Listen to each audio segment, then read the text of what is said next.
de París que han sido enormemente dañadas, entre otras cuestiones, como también tiendas, e incluso también se habla de algunas casas particulares. A esto, en el día de hoy, se le suma también una protesta de ambulancias y tomas en distintos institutos. Vamos a hablar de esto con nuestra corresponsal allí, Luisa Corradini.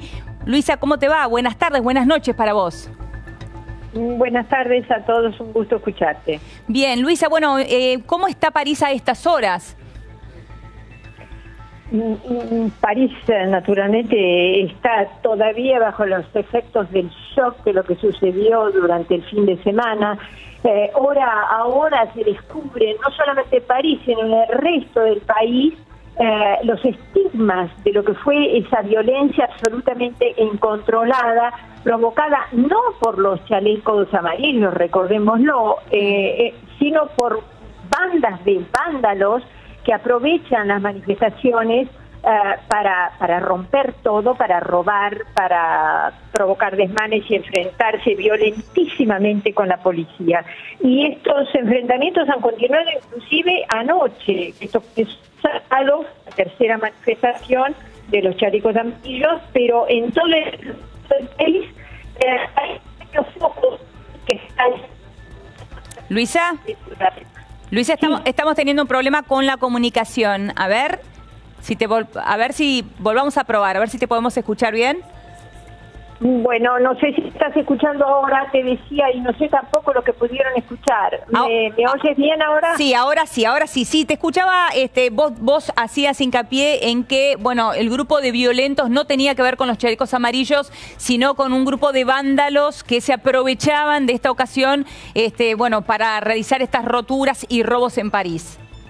Exactamente. Bueno, no solamente en París, en el resto del país, y esto efectivamente parece ser una tendencia general, ustedes lo saben, en todas partes del mundo, cada vez es más, estas bandas de extremistas, en general de extrema derecha o de extrema izquierda, que aprovechan esas manifestaciones y esas protestas que son pacíficas. Es verdad, como tú decías, que en este momento el gobierno enfrenta una situación dramática. Cómo salir de la crisis, cómo negociar con los chalecos amarillos que no tienen dirigentes, y además, como tú bien decías, cuando hay estas crisis sociales, los distintos sectores se empiezan a sumar. Hay los liceos que se quejan por la reciente reforma de la educación con respecto al ingreso a las universidades. Hay también los sindicatos de agricultores que anuncian la posibilidad de sumarse a la movilización, los empleados ferroviarios, los paramédicos. Realmente el gobierno de Macron tiene que dar soluciones rápidamente y creo que están en una situación muy complicada. Luisa, ¿podemos hablar de saqueos? ¿Qué pasa con las tiendas, por ejemplo, durante el día de hoy en París? Las tiendas emblemáticas estuvieron cerradas, ¿se han realizado efectivamente saqueos? Se ha también escuchado que en algunos casos han ingresado a casas particulares. ¿Esto es así? Sí, absolutamente, ha sido así.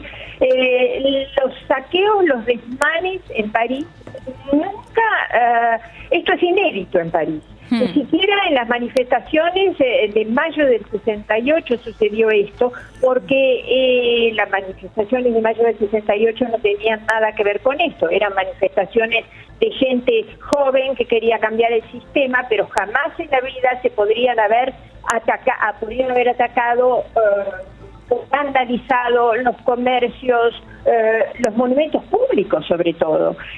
Han hecho absolutamente desastres inimaginables. Hoy París está tratando de sanar los estigmas que quedaron. Los comerciantes están tratando de resolver el problema de cómo abren, sobre todo en vísperas de Navidad. Este es un periodo fundamental para los comerciantes. Las casas de lujo, las farmacias, las ópticas, los bancos, casas privadas, mobiliario urbano, absolutamente nada quedó en pie en los barrios más importantes, más elegantes y más caros de París. ¿Qué pasa hoy con el apoyo que tenían hasta ahora los chalecos amarillos por parte de la población francesa? He estado leyendo una encuesta que decía que 3 de cada 4 franceses apoyaban a los chalecos amarillos. ¿Qué pasa después de estas imágenes de violencia que hemos visto en estos últimos días? Increíblemente, los franceses saben hacer la diferencia entre una cosa y la otra. Y un sondeo de Harris Interactive que fue realizado después de las violencias de este fin de semana da como apoyo masivo al movimiento de los chalecos amarillos el 72% de los franceses. Es que los franceses entienden perfectamente y además las imágenes hablan por sí mismas. Los franceses entienden que esa gente que reclama las medidas que reclama del gobierno no tienen nada que ver con estas violencias. Es gente pacífica, trabajadores que no les alcanza el sueldo para llegar a fin de mes. Gente que son trabajadores además, gente que trabaja y que no puede llegar a fin de mes, que no tiene transportes públicos, que no tiene que viven alejados en las zonas periurbanas. De manera que los franceses entienden perfectamente la diferencia entre una cosa y la otra. Ahora, Luisa, todo esto comienza por la suba del impuesto de la nafta, que se haría efectivo a partir del 1 de enero. ¿Bastaría si Emmanuel Macron, su gobierno, decidiera ir marcha atrás con esto, o esto es más profundo? Mira, es mucho más profundo, pero en todo caso, desesperados por encontrar una solución, hoy el gobierno abrió una serie de diálogos, recibió a todos los líderes de los partidos políticos y recibió a representantes, presidentes de grupos parlamentarios, etcétera. Todos, absolutamente todos, coinciden en que el primer gesto de apaciguamiento tiene que ser dejar sin efecto los aumentos del precio del combustible que están previstos para el 1 de enero.